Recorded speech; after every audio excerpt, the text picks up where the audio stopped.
Then be prompted to insert a flash drive into the Type A receptacle. If you have a flash drive available, insert it in the receptacle.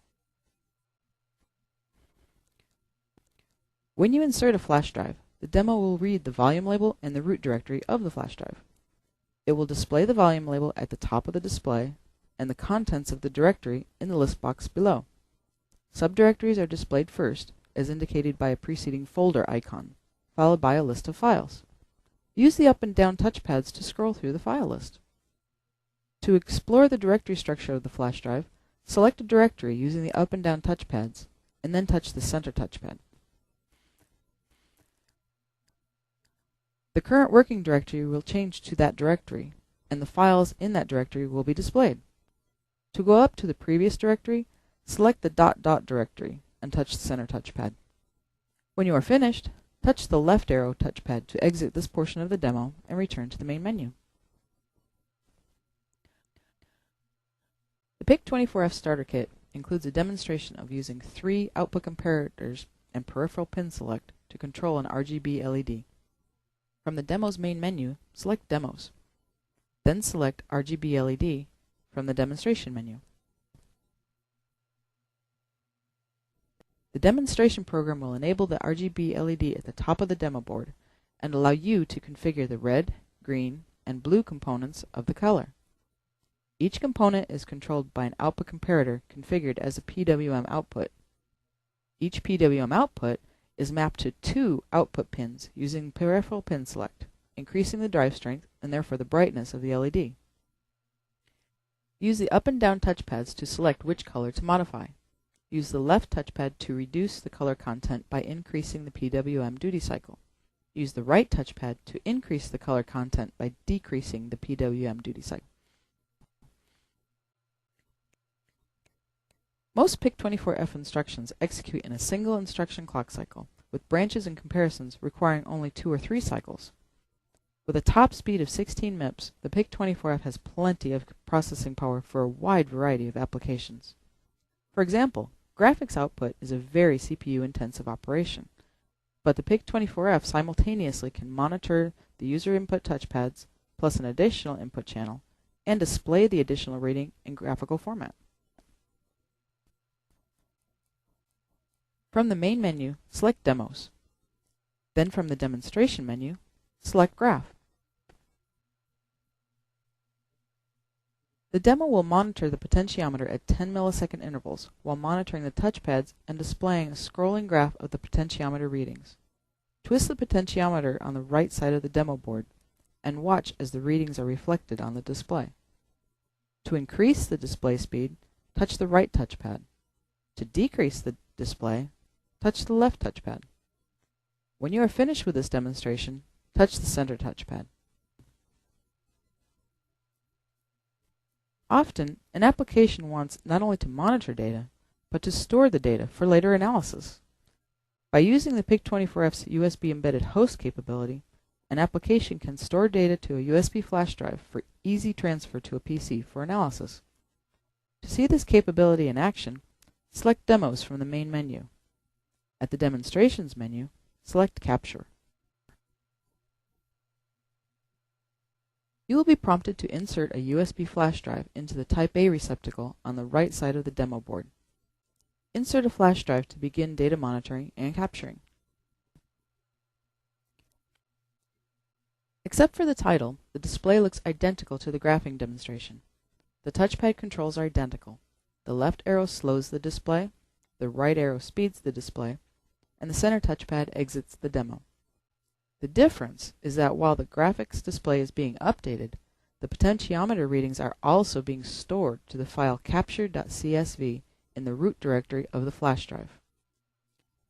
Let the demo run while twisting the potentiometer to view the display. Then press the center touchpad to terminate the demonstration. Do not remove the flash drive while this portion of the demo is in progress. If the flash drive is removed while the application is writing to it, the flash drive will be corrupted. After exiting the demo, remove the flash drive and insert it into a PC. Use a spreadsheet program to open capture.csv. The beginning of the file will look something like this. The first column is a timestamp of the data. Each number represents one 10-millisecond interval and is the number of intervals since the demo began. The second column is the raw potentiometer reading. Use the spreadsheet program to graph the data column. You should get a graph that looks very similar to the one displayed real-time during data collection. Note that the data displayed on the starter kit's graph is not guaranteed to be at a fixed time interval, but is for indication only. The data captured to the flash drive, however, is guaranteed to be at a fixed interval and can be used for analysis. For other interesting applications for the PIC24F, be sure to investigate the other available menu options. The demonstration program on the PIC24F starter kit uses several freely available libraries. Portions of those libraries are included with the starter kit demo code, which is installed as a part of the starter kit installation. Application Note 1045 provides support for the FAT16 file system used on many flash drives. Application Note 1136 describes in more detail how to use the graphics library. USB support is described by several app notes. The key application notes for this demo are Application Note 1140, which is the USB embedded host stack, Application Note 1142, which describes the mass storage class on an embedded host, and Application Note 1145, which describes how to interface to a USB flash drive. If you would like to see examples of how to interface with the various libraries, please refer to the following source files in the project directory. The files PIC24F-starterkit.c, utilities.c, and games.c provide the best examples of interfacing with the graphics library. The files flash.c and demos.c show how to utilize the USB and the microchip memory disk drive file system with FAT16 support. If you would like to see examples of how to interface with the various PIC peripherals, please refer to these files used to create the demonstration project. The parallel master port interface can be found in the graphics library directory in the file sh1101a.c. The real-time clock and calendar interface can be found in the file rtcc.c in the project directory. The CTMU interface is in two files. TouchSense.c performs the keypad scan and interpretation, and Utilities contains the calibration routine. 3 output comparators are used in PWM mode in the RGB LED demonstration, which is found in the file demos.c.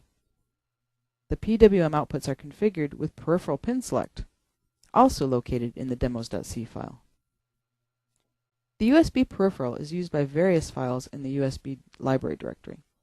Due to the complexity of the USB module and the USB specification, we recommend that you not access the module directly, but use the provided embedded host and peripheral device libraries. Go to the Microchip website, www.microchip.com, for the full, most recent version of the libraries and application notes used in this demonstration. You can also find the appropriate datasheets and family reference manual chapters at this site. For more information about the graphics library, go to www.microchip.com/graphics. For more information about the USB library, go to www.microchip.com/USB. When you are ready to try your own application, or simply modify the demonstration project, refer to the Starter Kit User's Guide, which is installed in the Starter Kit's documentation directory. You can also refer to the extensive online help available for the MPLAB IDE and the MPLAB C30C compiler. Thank you for taking the time to view this tutorial. You are now ready to explore the capabilities of the PIC24F microcontroller.